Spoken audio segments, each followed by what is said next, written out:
tudo teatro, Palmeiras das Cavalhadas, turismo de Pirinópolis, Caldas Novas das Águas Quentes, Catalão das Congadas, Bela Vista de Geraldinho, Goiás da nossa Ana.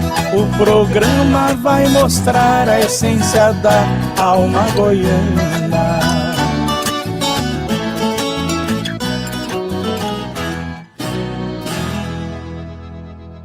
Bom dia! Está no ar mais um programa Rota Cultural. Hoje, diretamente aqui do Parque Vaca Brava, para mostrar para você todas as manifestações culturais do nosso estado. E na edição de hoje você vai ver o espetáculo Era Só o que Faltava, da companhia de teatro Carlos Moreira. Tem uma matéria super especial em comemoração ao Dia da Poesia. E ainda o gaiteiro Renato Borghetti e a Orquestra Jovem de Goiás no aniversário do SESI. E para começar, vamos ao Teatro Carlos Moreira para acompanhar uma peça super divertida. Era Só o que Faltava é uma comédia sobre a política brasileira. Veja mais da matéria. Então, Maiara, estou aqui ao lado do Carlos Moreira, que vai falar um pouquinho do desenrolar dessa peça para a gente, não é isso, Carlos? Na verdade, essa peça é uma apanhada da cultura popular brasileira sobre todos os aspectos da política do Brasil, né? Então, dois marqueteiros pegam o cidadão do povo e prepara o cidadão do povo para ele virar um político. E aí nós vamos falando tudo aquilo que o povo pensa da política de forma engraçada, que é, na verdade, aquilo que nós escutamos nas ruas. A gente só se organizou através do autor do texto, que é o Mauri de Castro, e trouxe para cá uma crítica à política atual que a gente tem assistido aí todos os dias. Carlos, e seu personagem dentro desse espetáculo? O personagem, na verdade, é um marqueteiro, né? A ideia era mostrar para a população o quanto que o marketing consegue transformar a vida ou qualquer coisa que tem uma marca, transforma isso no que eles querem, né? Então, meu personagem é um marqueteiro que trabalha para o mal. Ele constrói um personagem, esse personagem se presta à corrupção e transforma um sistema todo em nome do marketing, né? Ou seja, dessa proposta de mudança do cidadão que vem do povo, que tem as suas qualidades e passa por um intenso treinamento até virar um corrupto, como a grande maioria dos nossos políticos. Logo você será um cidadão do mundo. Há muito tempo estamos te observando. Você é o cara que a gente procurava. Eu não estou preparado. Mas isso não é problema. Aliás, política é a única atividade para a qual você exige um preparo. E nem qualificação. Eu vou falar agora também com Silvano e com Wilson, que também vão falar um pouquinho do personagem deles nesse espetáculo. Não é isso mesmo, Silvano?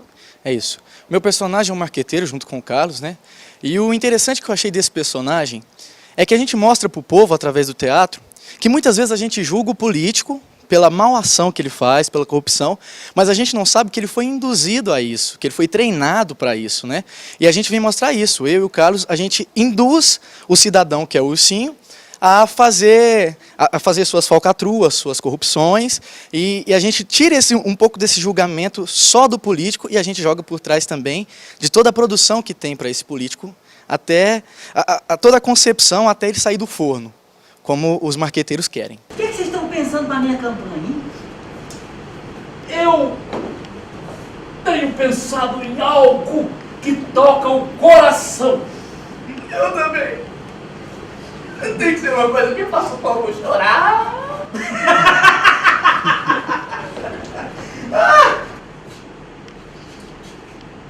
O povo já vive uma miséria danada, uma pindaíba no cão. Vocês querem que eu provoque mais desgraça pro povo chorar? E você, Wilson? A gente, quando ele falou, a gente julga às vezes os políticos, né, tirando toda a culpa da população. Mas o político é o representante do povo, né? E quando eles criam esse político, se o cara realmente fosse honesto, ele não se transformaria num político desonesto, né? Mas ele não, no fundo ele é desonesto. Ele só faltava uma oportunidade. Chega dois caras que dá toda... é assim, o caminho é esse para você. Aí começa a oferecer, tem alto salário, você tem regalias, tem isso e aquilo, e o cara vai deixando ser comprado por essa ideia, né? E no fim ele se transforma nesses políticos que estão aí. Aí o cara fica de fora jogando pedra só nos políticos e não assume a culpa que cada um tem, né? Porque cada um quer levar vantagem. Nós queremos levar vantagem, né? O brasileiro está sempre querendo levar alguma vantagem. E não assume a culpa que ele tem de todo esse processo de corrupção que nós estamos vendo aí. O povo diz muita coisa. E diz mesmo. Diz que em política nada se perde, nada se transforma, tudo se corrompe. E tem mais. Diz que entrar pra política e não se corromper é o mesmo que passar uma temporada no inferno e não suar. Meu amigo, essa história de não gostar de política é porque você ainda não experimentou o gostinho do poder. Ah, dizem que o poder corrompe. É, mas diz um monte de besteira. E diz mesmo! Diz que poder é que nem aquela pessoa que você quer passar o resto da vida com ela na cama. E tem mais. Diz que quem só almeja o poder erra o alvo. E quem não almeja vira alvo. Meu querido, tudo isso é inveja de quem nunca chegou lá. Fique ligado, no próximo bloco tem um super bate-papo com 2 poetas goianos. A gente volta já!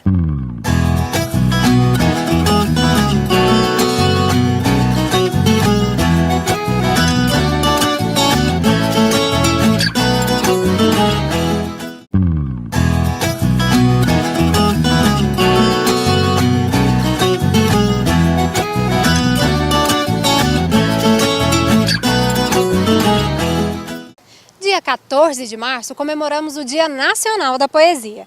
E é claro que o Rota Cultural não ia deixar essa data passar em branco. A Camila fez uma matéria especial para esse dia. Fala aí, Camila! Pois é, Maiara, e para comemorar essa data tão importante, eu vou falar agora com 2 grandes poetas goianos. Eu estou aqui ao lado de Ademir Amur e Coelho Vaz. Vocês se lembram da primeira poesia de vocês? Olha, eu lembro o primeiro poema que eu escrevi, que achei que era de fato uma poesia já à altura. Eu tinha 16 anos, isso ocorreu em 1956. Eu morava ainda em Catalão nessa época. Foi quando eu escrevi Poema da Ascensão. E mais tarde, em 1963, que agora está fazendo esse ano 50 anos, que eu publiquei meu primeiro livro de poesia, levou também o nome de Poema da Ascensão. Então, esse foi o meu primeiro poema que eu passei a achar que, de fato, eu poderia abraçar a carreira da poesia, da palavra, que é a arma principal do poeta. E você, Ademir, se lembra do seu primeiro poema? Eu não lembro do primeiro poema. Eu lembro das paixões que eu tinha pela poesia, pelas letras. Minha tia, ela era professora, e ela, quando chegava no dia da árvore, eu tinha que falar uma poesia sobre a árvore. No dia da pátria eu tinha que falar uma poesia sobre a pátria, e eu comecei a gostar de poesia. Aí eu comecei a fazer pequenos versos que coincidiam com a primeira paixão, mas eu não lembro assim diretamente como é que foi a minha primeira poesia. Eu tinha guardado uma mala com todos os meus poemas, e minha mãe um dia fez uma faxina lá em casa e jogou tudo fora. Eu perdi tudo isso, perdi muitas coisas e ficou só de lembrança. Alguns trechos, alguma coisa que eu lembro muito pouco. E de onde vem tanta inspiração? Olha, a poesia, eu não sei se vem de inspiração ou se vem desse convívio que a gente tem com as pessoas. Na minha profissão mesmo, eu indago muito com as pessoas. Quando chego no consultório, está com um problema, quando começou, tem quanto tempo você está com isso, e as pessoas acabam se abrindo para a gente. Você ter a oportunidade de penetrar na intimidade das pessoas. E essa relação que eu tenho também com a natureza, eu fui professor de zoologia, professor de biologia, e comecei a gostar, a investigar isso. A partir daí a gente passa a ver o que é belo, o que é sensual, a gente passa a ver os mistérios da natureza. Isso me levou a escrever poesia. E você, Coelho, a sua inspiração vem do dia a dia, do cotidiano? De onde vem tanta inspiração? Olha, nós chamamos a inspiração de musa. A musa não é apenas a mulher, a beleza da mulher, que nós também gostamos de cantar as belezas, mas não só as belezas femininas, como também a beleza de uma floresta, de uma árvore. Uma folha que cai muitas vezes serve para uma temática da poesia. Um problema que você vê, um mendigo aí na rua, uma pessoa necessitada, ou muitas vezes um problema nacional ou internacional que acontece, e que a gente então, naquele momento, sensibilizado com com aquelas notícias, a gente também faz um poema social.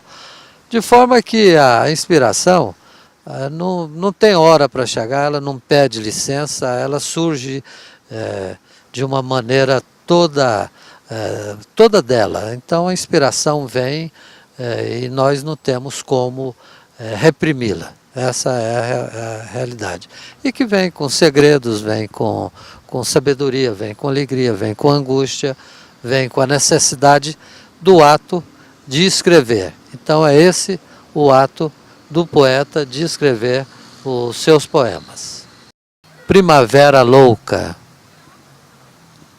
A eterna espera buscou a lua porque é preciso. Para enfeitar a primavera, que era louca na dança, na cama, na noite, porque é preciso. O medo da fantasia fez da noite e do dia a coragem infinita dos gestos, da casa, das pedras, porque é preciso. É preciso, e muito mais preciso, sugar as raízes quentes da terra, com suas sementes, sua dança, suas flores, suas plantas. E a dança da primavera louca rodopia e rodopia nos braços de ternos abraços.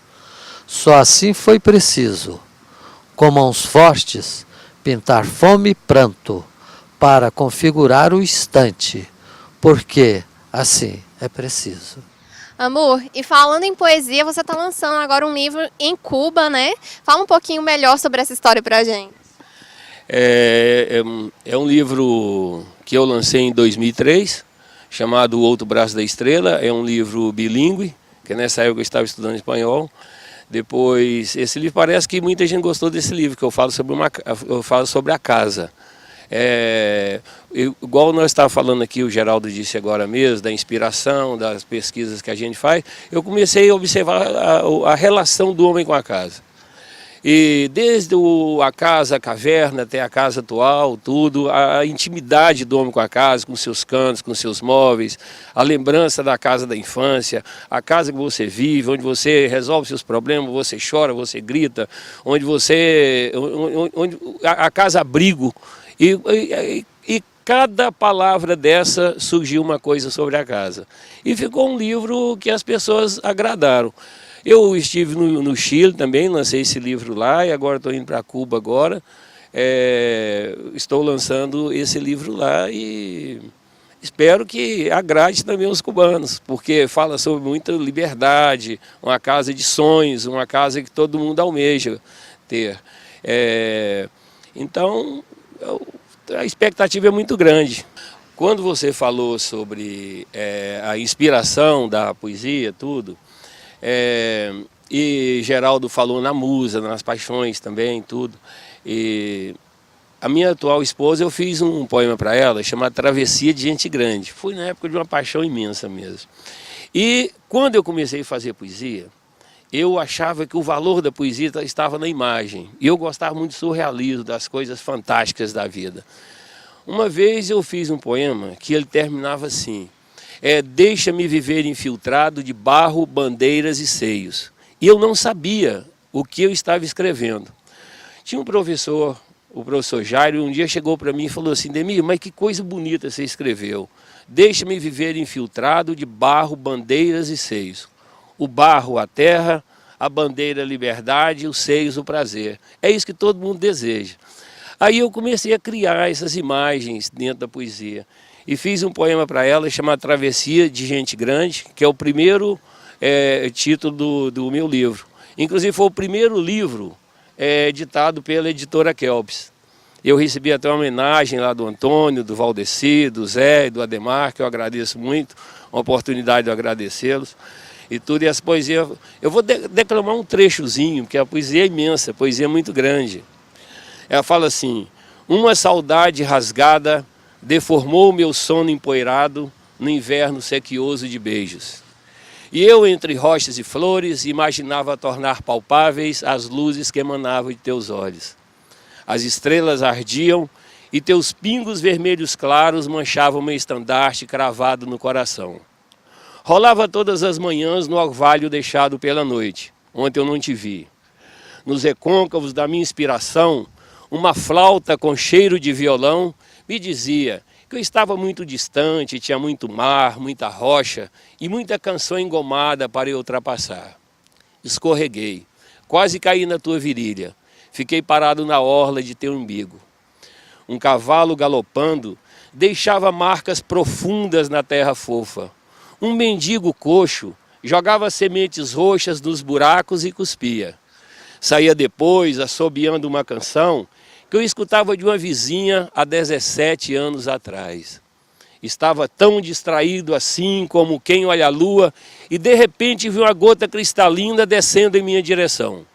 Segurei mais forte e cravei os dentes no primeiro pelo que encontrei. A gota inundou teu umbigo e daí exalava um perfume sabonete Johnson. Resolvi nadar contra a corrente. Com 307 braçadas, tipo borboleta, atravessei o oceano. Fui parar nos teus olhos. Tirei um lenço do bolso, bordado com a gaivota no canto esquerdo, e pedi-lhe que bebesse o excesso salobro. Obedeceu-me. Dei-lhe de presente um pé de couve-flor. Ainda num desejo débil, amenizei o forte clarão, dei 3 pulos para trás e suicidei-me a saudade de te ver. Não saia daí, no próximo bloco tem mais da cultura goiana para você. A gente volta já!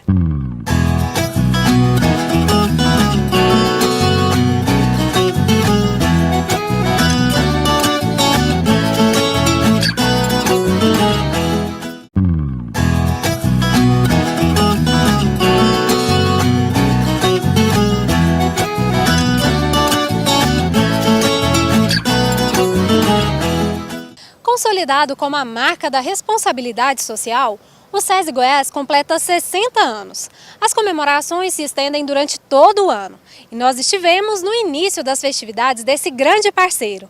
Veja só como foi.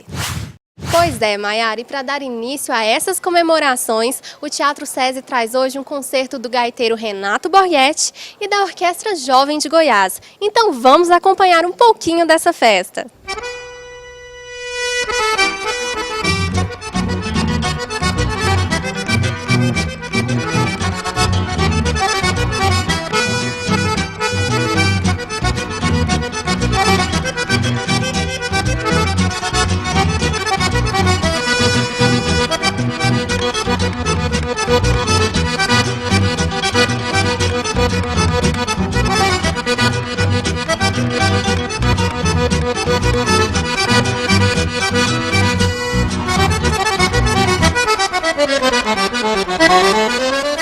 Vou falar agora com o gaiteiro Renato Borghetti. Renato, como é fazer parte das comemorações do aniversário do SESI? Muito legal, ainda mais com essa orquestra maravilhosa, jovens, né, tocando tão bem. Então, um ensaio no dia anterior já tudo certo, então fico muito orgulhoso de estar participando também do aniversário e de forma tão bonita com essa orquestra. E essa apresentação de hoje, como vai ser? A gente vai tratar de agauchar um pouco esses músicos, vamos tocar um pouco dos nossos ritmos, né, milonga, rancheira, tocar um pouquinho dessa influência que a gente tem no Rio Grande do Sul, muito grande, da proximidade de fronteira com o Uruguai e Argentina, então tem ritmos que se misturam bastante. E a gente tratou de colocar isso nos arranjos e o goiano entendeu bem, a gurizada tá tocando vaneirão aí, mas beleza.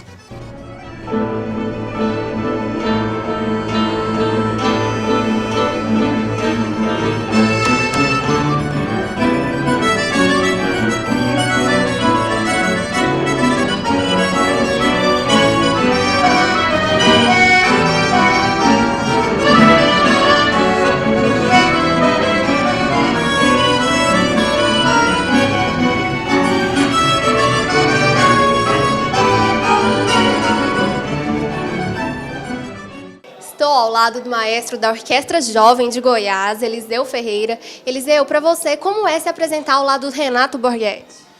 Olha, é um prazer muito grande, é uma honra. Renato é um músico excepcional, é um músico de fama mundial e ele vem contribuir muito com esse concerto de hoje, né?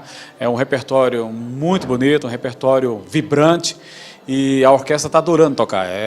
Vale a pena esse tipo de repertório também, além do que nós fazemos normalmente, que é a música clássica. O Teatro SESI está sempre abrindo portas, né, para os artistas goianos.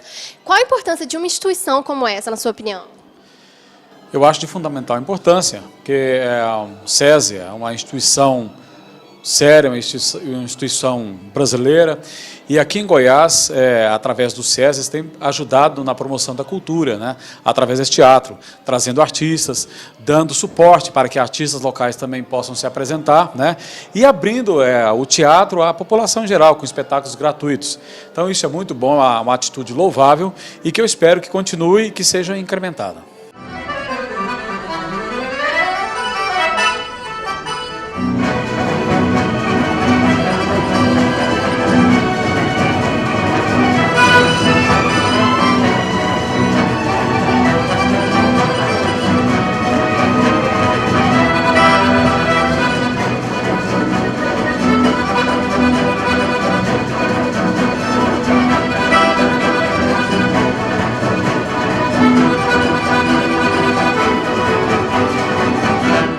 Estou ao lado do Paulo Vargas, superintendente do SESI. Paulo, quais são as expectativas para essas comemorações desse ano? As melhores possíveis. O SESI tem relevantes serviços prestados à indústria de Goiás, à indústria do país e ao trabalhador da indústria de modo geral. O SESI faz um esforço grande para assistir realmente o trabalhador em áreas que são fundamentais para a melhoria da qualidade de vida dele e da sua família. Na área da educação, da saúde, do lazer e da cultura. Esse teatro é um belo equipamento, mais novo que o SESI construiu, não para fazer locação, não para fazer festas, mas sim para promover eventos, né? Para incentivar o trabalhador da indústria a vir, assistir, ter um pouco mais de cultura, oportunidade que talvez ele não teria. O SESI quer incentivar, quer motivá-lo, quer trazê-lo para dentro do teatro, entendeu? Oportunidades dele, digamos, ter um pouco mais de acesso à cultura, à arte, à dança, à música, às artes plásticas, etc. Nós temos a melhor das expectativas e achamos que a questão de justiça é um dever da nossa parte, a Federação das Indústrias e todos aqueles que fazem o SESI, realmente organizar uma programação de comemoração dos 60 anos dessa instituição, que é uma instituição, uma empresa do bem, e que está a serviço do trabalhador da indústria.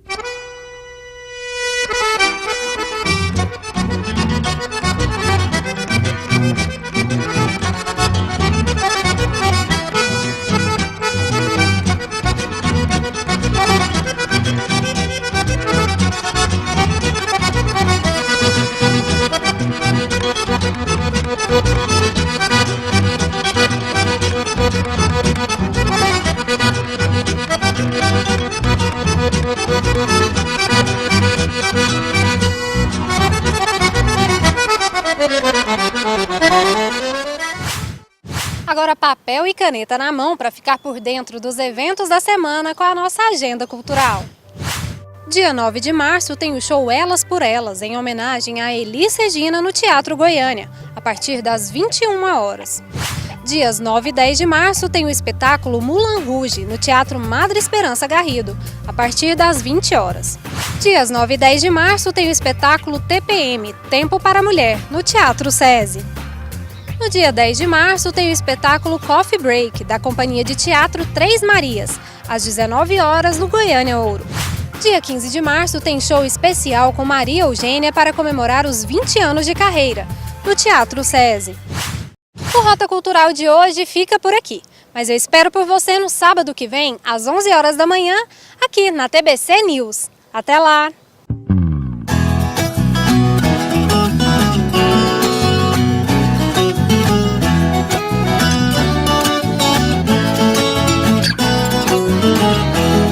Porangatu do Teatro Palmeiras das Cavalhadas, turismo de Pirinópolis, Caldas Novas das Águas Quentes, Catalão das Congadas, Bela Vista de Geraldinho, Goiás da nossa Ana. O programa vai mostrar a essência da alma goiana.